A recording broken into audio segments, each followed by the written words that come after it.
Hello friends, back with another Sony video, this time about a Sony TA-5650 integrated v-fet amplifier. This beauty belongs to my friend, and he had it serviced years ago at Rain City Audio in Seattle. He told me that it's making some noises, and actually some mechanical noises, and he asked me to take a look at it. I'm about to take this cover off, and what you're going to see, it's likely going to make your skin crawl and your stomach hurt. So viewer discretion advice. I'll put the camera down, take the cover off, you'll see what I mean.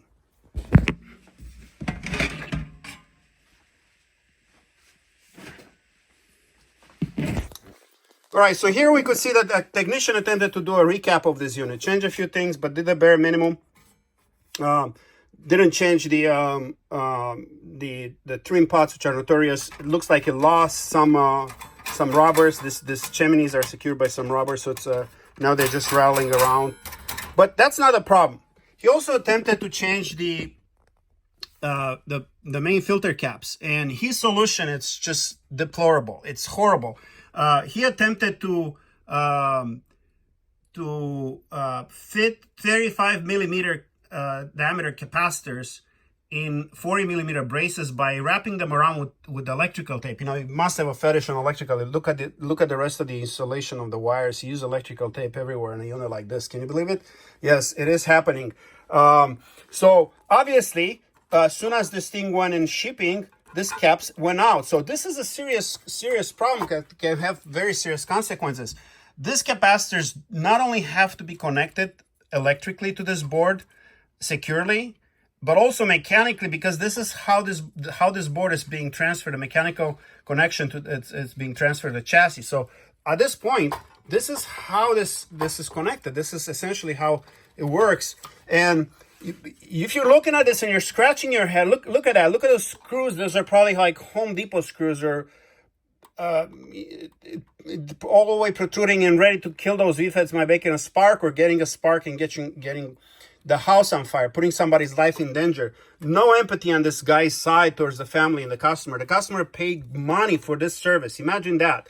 You know, this type of person makes a bad name for technicians out there. They're usually, technicians are good-hearted. They love their work, and they appreciate their customer. But once in a while, you get a black sheep like this. Again, another problem is there are more units like this out in the wild, right? It's not just this one. I remember I think the shop went out of business around COVID. And I remember when the website was up, there are more units like this that were serviced by at Rainy City Audio, and other 5650s. I think other Sony v-fet units, including an 8550, if I recall correctly. Anyway, it's a few years back when I looked that up. So this is just a major problem, and this unit will have to be restored essentially. There are many other solutions to this. I mean, he had a choice. Like, this is how these caps are mechanically connected. They're screwed in, and this is a 40 millimeter capacitor that fits in that. And there are other choices, like this beautiful Nishikon capacitor that could have just been solder tapped directly in there. And there are other screw type capacitors that would fit in there.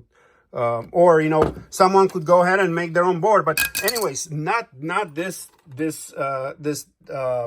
hazard. Like, this is a real hazard, really careless, and it makes me really pissed. I'm sorry if you're half pissed as I am. I probably just ruined your day, so I apologize for that. Anyhow, enough with my rant. Warning, if you did have again, I'll repeat that one more time. If you did have your unit service as Rainy City Audio in Seattle any time in the past, go and get it checked. Go and just pop the cover, see what you find there. About this unit, I do intend to put a good ending to this horror story by doing a re-restoration. I should be posting a happy ending type of video. I think the v-fets are still good. So that video should come up at some point in the future. Until then, stay safe. Basically, if you're taking your unit for service somewhere, make sure the technician has experience with working on v-fet amplifiers. Make sure they are ethical. Ask around. Make sure they have good reviews. But good reviews from people that actually understand the work, not good reviews by, you know, like the customer that my friend that took this in there is in good faith. It did not understand exactly what happened. Probably still doesn't understand right now until he sees this video. Anyhow, I'll talk to you soon. Bye-bye.